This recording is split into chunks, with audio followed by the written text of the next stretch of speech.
A continuación, Ciudadanía, Democracia y Desarrollo.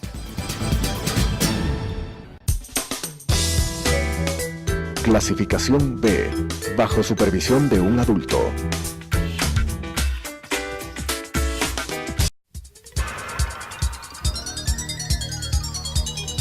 Las opiniones vertidas en este espacio por la producción y dirección del programa son de exclusiva responsabilidad de sus autores y de quienes intervienen en ellos.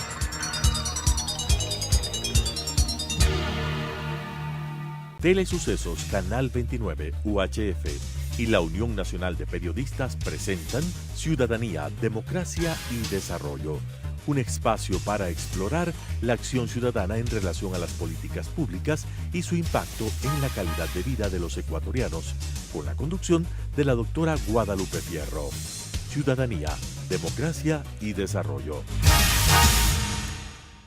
Queridos amigos de la Unión Nacional de Periodistas y de Telesucesos, estamos aquí con un nuevo programa de Ciudadanía, Democracia y Desarrollo, hoy con un invitado muy especial, el coronel de la Reserva Activa del Ejército de Colombia, Jesús Alberto Ruiz Mora.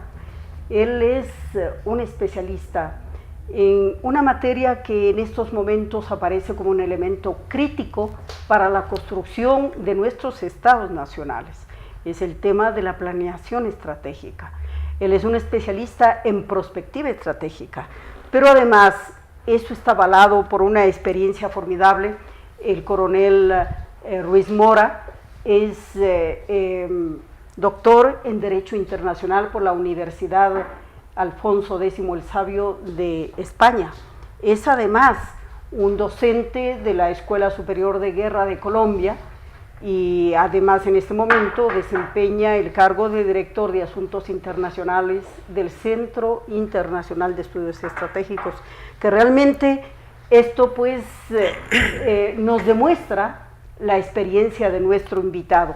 Es un articulista sobre esta materia de seguridad nacional y bueno, realmente quién mejor que él para permitirnos echar una mirada de águila sobre esta materia tan difícil, tan compleja que es el tema de la seguridad. En un mundo convulso, un mundo con muchas amenazas, un mundo que además tiene que dar respuestas urgentes porque, coronel, hay una visión a veces un poco apocalíptica del futuro que nos espera a todos los seres humanos. Usted comparte un poco esa visión un tanto apocalíptica y muchas amenazas de carácter medioambiental, de carácter de seguridad, el problema del terrorismo global, en fin, hay una complejidad que realmente no se la veía en mucho tiempo. Bueno, inicialmente mi respetuoso saludo para todos nuestros televidentes y muchísimas gracias por esta amable invitación a este maravilloso programa. Empezando por el tema de amenazas, ese es un tema en la agenda común de la política internacional, de la política regional y de la política local de nuestros países. Pues sin duda, a partir del término de la Guerra Fría, el mundo ha venido tomando unos rumbos dispersos, pero hay un factor, hay un fenómeno fundamental que es la entrada de la globalización, que sin duda nos ha llevado a tener apertura de fronteras, crecimiento del comercio, tratados de libre comercio, cultura, globalización. Pero por el otro lado, muy bien lo estás diciendo.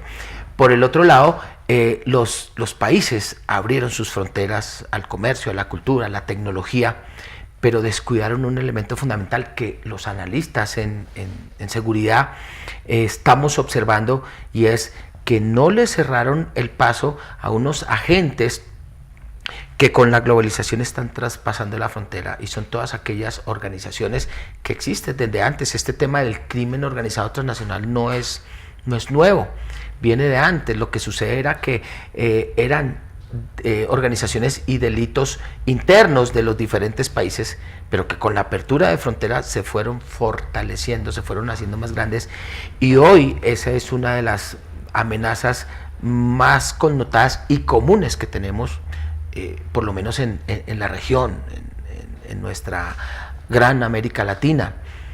Pero aquí hay una cosa importante que señalar. Usted habla de fronteras y el concepto tradicional de fronteras realmente ha cambiado radicalmente, porque antes bastaba con poner unos hitos, como se conocía a la división técnica en la frontera, para establecer, triangular las fronteras.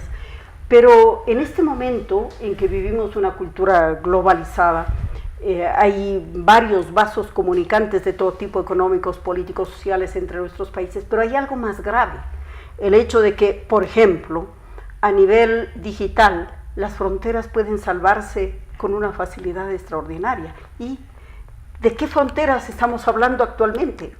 Ahí está el problema, que los estados siguen siendo territoriales.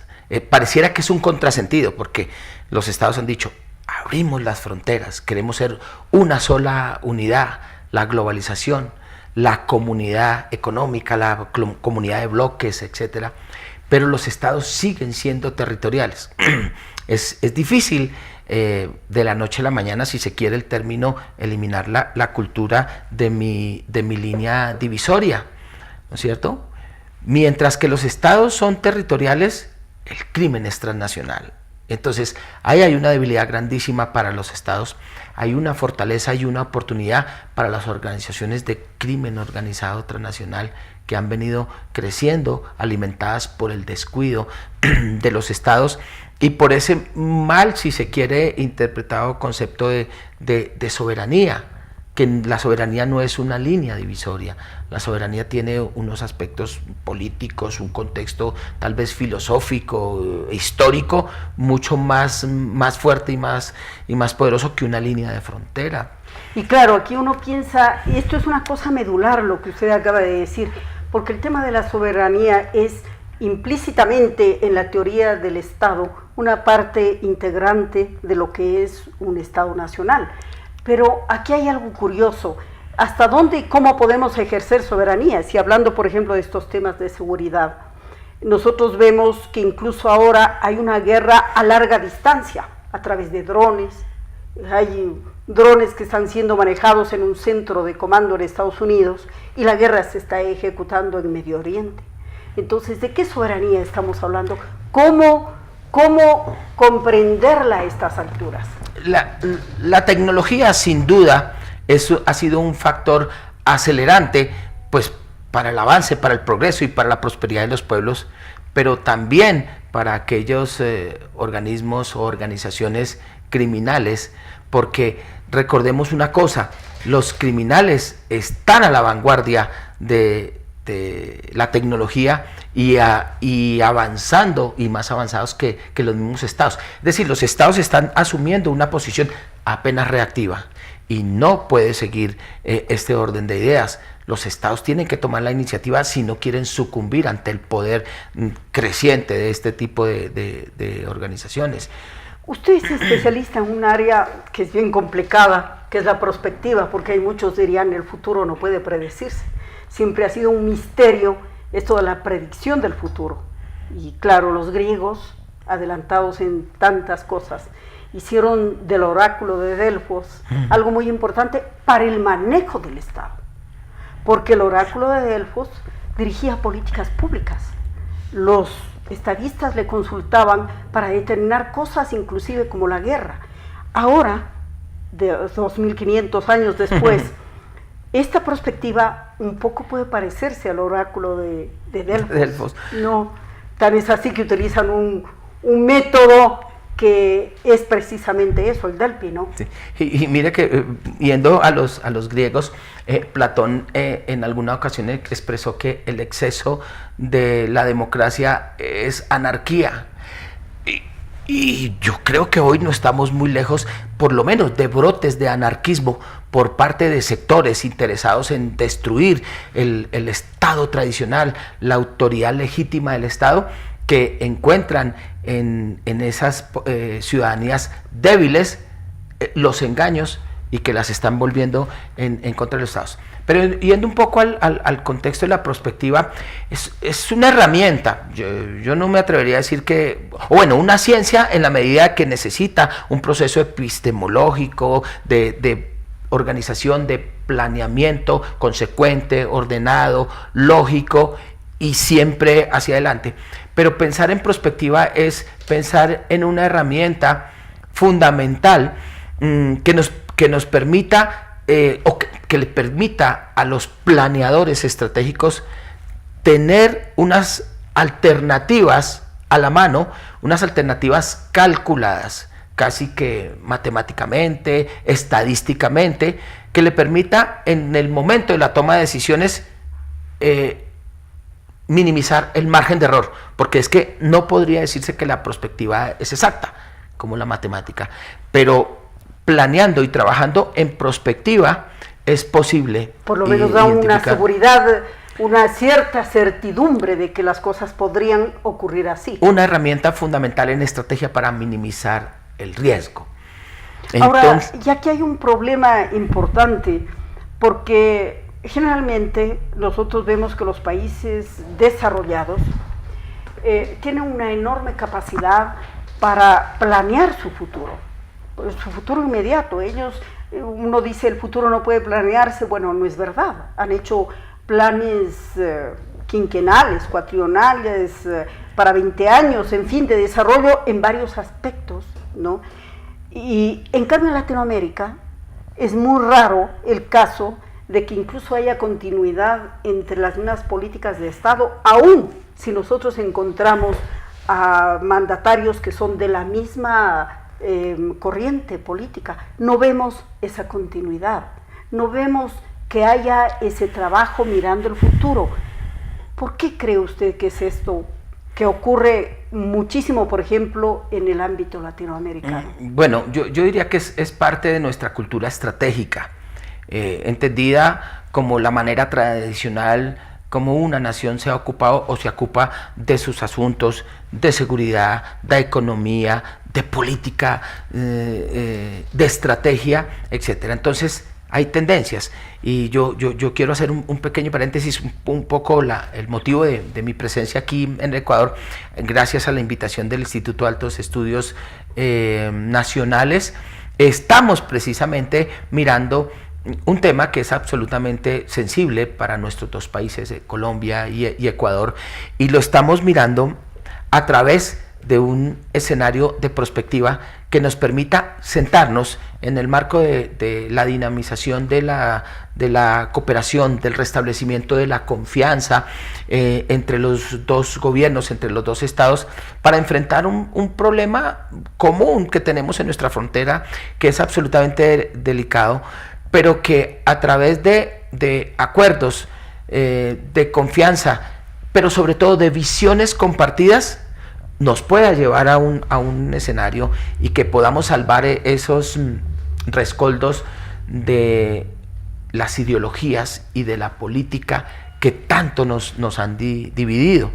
Entonces, esta es una herramienta fundamental que debe crecer, que debe... Y amigos, aquí hay una cosa supremamente importante, porque la presencia del coronel de la Reserva Activa de Colombia, Jesús Alberto Ruiz Mora, como él lo acaba de decir, obedece a una cooperación entre nuestros países con el objeto de mirar el futuro que realmente pues nos tocó a las puertas aquí del Ecuador, me refiero, de una forma muy abrupta, cuando murieron 3 periodistas en la frontera y recién ahí despertamos a una realidad que Colombia la ha vivido por muchos años, por muchos más años, de 50 ¿no? años. Es decir, ustedes en esto pues ya tienen una perspectiva que la práctica de asumir esto cotidianamente ya les ha dado, lo que nosotros en realidad no, como país recién despertamos a esa triste realidad. Ahora, aquí hay una cosa importante que yo quisiera preguntarle a usted. Ha llamado mucho la atención el hecho de que Colombia haya suscrito un acuerdo para el acercamiento a la OTAN, a un bloque de carácter estratégico militar que está fuera de nuestro continente. ¿Por qué? ¿Hacia dónde apunta Colombia? ¿Qué es lo que busca en esa alianza con un bloque que es el que define la política de seguridad de Europa? Sí. Uno de los grandes anhelos de Colombia, por supuesto, es la construcción y la consolidación de un escenario de tranquilidad y de paz para todos los colombianos y por ende en el contexto regional. Y en el marco de esa, digamos, proyección, Colombia ha querido ingresar a los grandes escenarios y los grandes bloques en la medida, obviamente, de sus capacidades económicos, culturales, multilaterales y por supuesto este escenario de la seguridad es absolutamente una gran oportunidad en la medida de que a través de una debilidad, si se quiere, que tuvimos durante 50 años, que fue nuestro conflicto interno, también llegó una oportunidad que fue la capacitación, la preparación, la profesionalización de nuestra fuerza pública, nuestras fuerzas militares y nuestra Policía Nacional en asuntos de combate a las diferentes amenazas, lo cual nos coloca hoy a Colombia como un, si se quiere, experto en temas de seguridad y defensa. Pero nosotros no queremos quedarnos con eso, ahí viene un punto fundamental. Nosotros queremos compartir con todas aquellas naciones, con todos aquellos países que están siendo presa del mismo problema, de las mismas amenazas. ¿Y cómo lo queremos compartir? Contribuyendo a la capacitación, con nuestras experiencias, capacitando sus ejércitos. De ahí que desde Colombia, desde su política exterior y la política de defensa y seguridad del Ministerio de la Defensa, se ha generado la estrategia internacional Diplomacia para la Seguridad, que busca precisamente compartir nuestras experiencias con nuestros países hermanos en la región, en Europa, para llevarles a ellos todo este cúmulo de aprendizaje, de lecciones aprendidas que nos han dejado muchísimo dolor, pero también nos deja un gran aprendizaje. De ahí entonces que se haya querido participar como socio global en la Organización del Tratado Atlántico Norte, porque esto amerita unas fuerzas militares como las de Colombia con esas grandes capacidades para interactuar en estos escenarios. Pero hay un aspecto fundamental que es la estandarización. Entonces, nuestros ejércitos, nuestras fuerzas necesitan certificarse en ciertos, especialidades que tenemos. Somos empíricos, pero necesitamos estar a la altura de los estándares internacionales para con ello poder convertirnos en los maestros, en los asesores de otros ejércitos, y qué bien, en ejércitos de la región, porque la región está entrando en un, como veíamos ahora, sí, más adelante hablar de esos escenarios de amenazas que las necesitan nuestras fuerzas de nuestros diferentes países. Es una cosa muy importante porque es un paso muy singular que no lo ha dado ningún otro país de nuestro continente, el asumido por Colombia, de vincularse, como usted bien lo señala, con el objeto de buscar una homogeneización de una política de seguridad para afrontar retos comunes, retos de carácter global. En esto también puede haber una cosa que es extremadamente importante, que es la alineación con ciertos bloques geoestratégicos que hay a nivel internacional. Y yo quisiera preguntarle algo desde la perspectiva de ustedes. Nosotros vemos un poco la presidencia del presidente Trump como una ruptura en todo un esquema que venía dándose a nivel mundial. El mismo hecho de que a la OTAN le ha puesto en una situación de observación, según él, ¿no?, de reclamo. ¿Usted cree que hay una política global después, o una política que puede definirse la era Trump, marcada por unos nuevos paradigmas en temas de seguridad internacional? Porque él trae algo que es extremadamente importante, que usted hace algún rato de alguna manera lo citaba, que es el hecho de que hay corrientes permanentes en esto, los llamados halcones y palomas, que se mueven en torno a todos estos eventos. Y él podría decirse que es un halcón, es decir, él representa una postura extremadamente dura de resumir las cosas en el extremo más punitivo de una acción, puede decirse, ¿no? Y lo está demostrando, él ha puesto en tela de juicio el mismo papel de la OTAN, ¿no? Entonces hay una política internacional de seguridad que la era Trump ha inaugurado. Bueno, hay transformaciones, o sea, permanentes en todos los escenarios, y algo sí es cierto, que las instancias en los órdenes político, económico y por supuesto en este contexto militar deben sufrir transformaciones, deben acomodarse a cómo están sucediendo las cosas, como están sucediendo los hechos en el mundo. La guerra regular, hablando en el contexto de la guerra regular, si se quiere, esta naturaleza ha pasado a un segundo plano. Es decir, ¿qué ha pasado en segundo plano? Que hoy por hoy los ejércitos de las naciones se enfrentan difícilmente para enfrentar a otros ejércitos. Miremos el caso latinoamericano. En perspectiva, he escuchado a algunos analistas y con cierta razón en decir que al 2040 es posible que no haya una confrontación convencional aquí en la región. Pero no por eso significa que las corrientes que pretenden desaparecer a las fuerzas militares tengan la razón. Lo que pasa es que la amenaza se ha transformado. Entonces, voy a poner un ejemplo.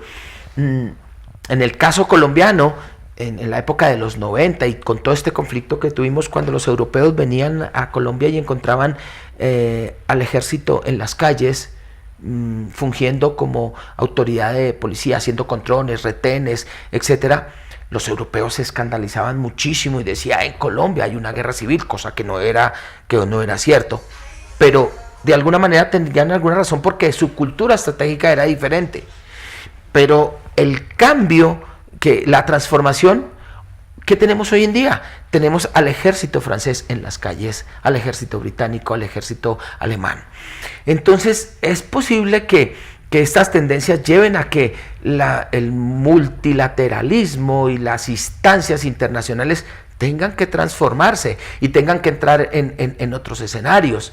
Entonces la OTAN fue hecha para un escenario de confrontación convencional, de una guerra regular, movimiento de ejércitos, movimiento de tropas a grandes escalas.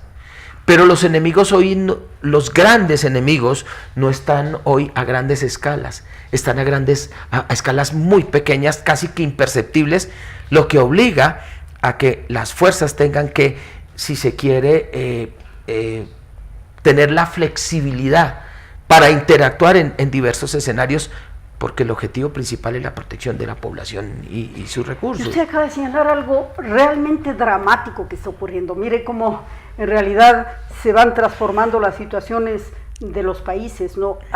Usted lo cita bien, Europa se escandalizaba con nuestras realidades y particularmente lo que usted acaba de señalar de Colombia. Bueno, y ahora el ejército de ellos ha salido a las calles. En estos días París está viviendo una verdadera anarquía, sí, ¿no? Completamente. Entonces la pregunta es, bueno, esta amenaza que parece espontánea, si uno la ubica en un escenario mayor, porque lo de París parece espontáneo, parece una población insatisfecha frente a políticas de su propio régimen.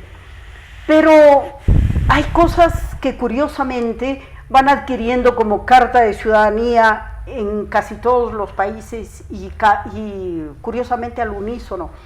Es que este tema de la protesta social está siendo, no solamente nace de una situación económica social particular, sino que está siendo alimentado por fuerzas interesadas en ello.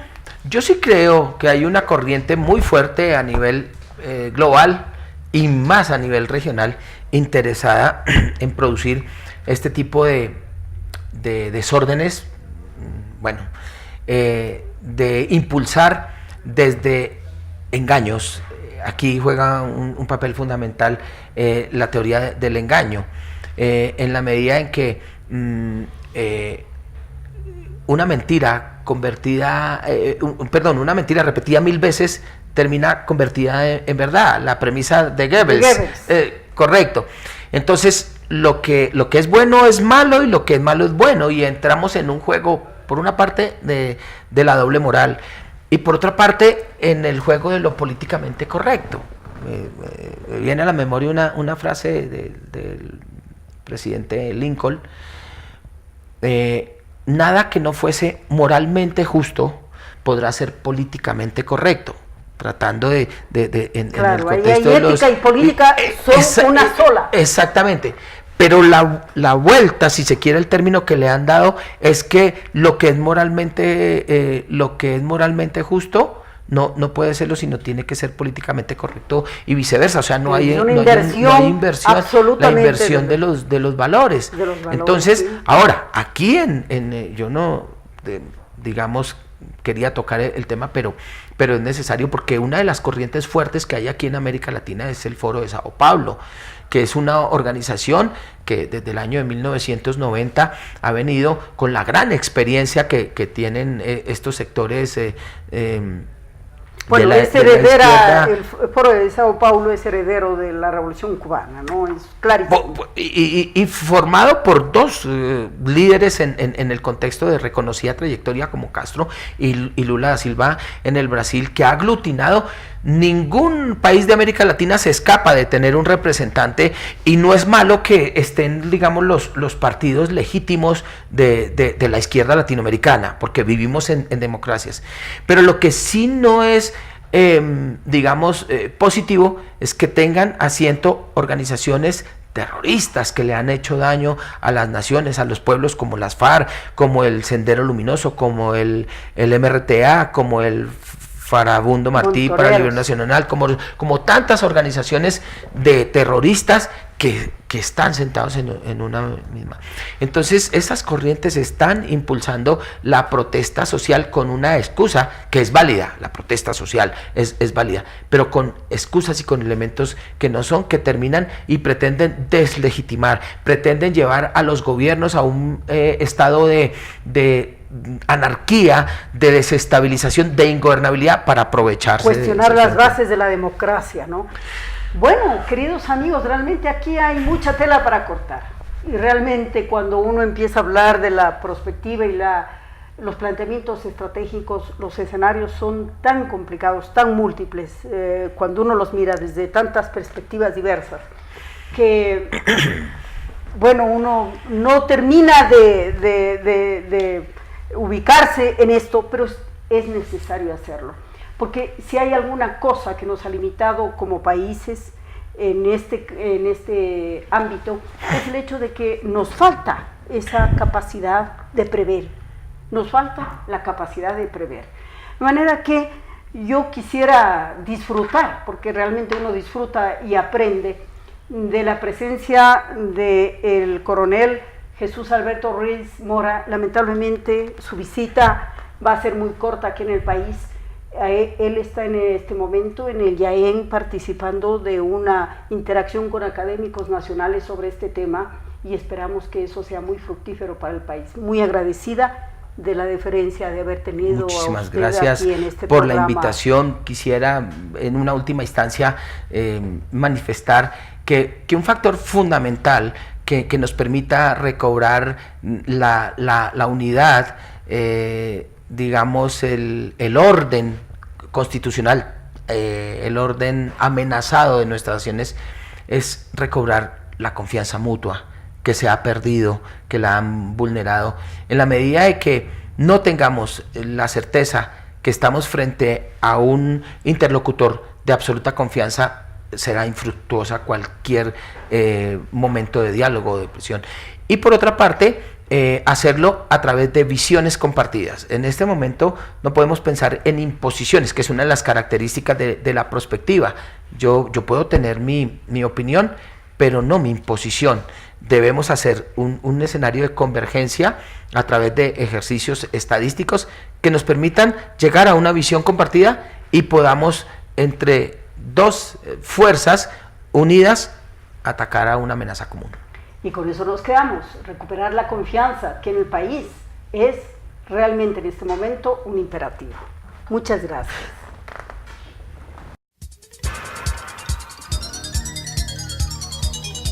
Las opiniones vertidas en este espacio por la producción y dirección del programa son de exclusiva responsabilidad de sus autores y de quienes intervienen en ellos.